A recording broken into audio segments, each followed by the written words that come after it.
Hi, this video is going to show a first example using Vlookup. Now, this is a function that is very useful for accountants because we're always trying to retrieve data out of tables from another area of a worksheet. So really, this is doing what we call a vertical lookup.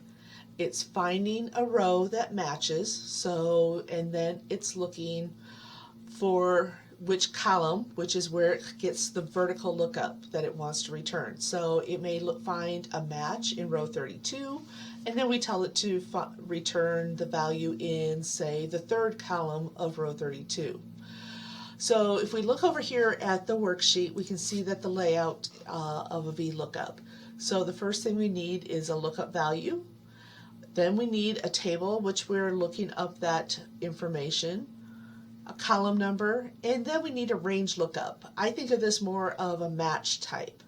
We could see down here that range lookup, if it's a true or a 1, it means an approximate match.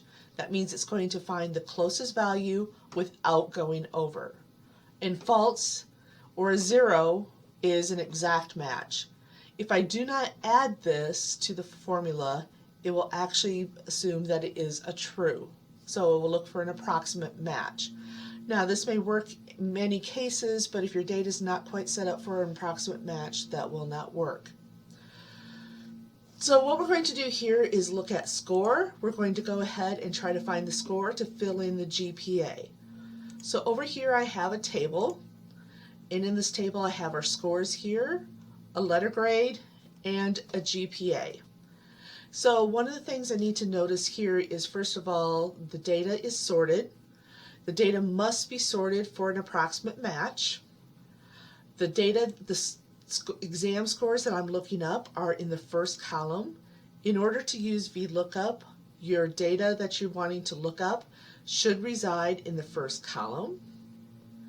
And then we notice that we want to return the column 2 out of these 3 columns is the letter grade, and column 3 is the GPA. So that is information we need to know. So let's go ahead. In here we're going to select grade. So the first time, let's go ahead and go to the function bar and either click on insert function or go to this lookup and reference and select VLOOKUP from there. Either way, you can get to the same dialog box. So in the lookup value, we're going to look at B2, which is the 93. The table array, we are going to go to grade table, and we're going to select A1 through C12. I'm going to go ahead and press the F4 button here to add the absolute values. So this is putting in all the dollar signs, so when I copy the formula, it will always stay A1 to C12. The grade, I want to enter the letter grade, so that was in column 2.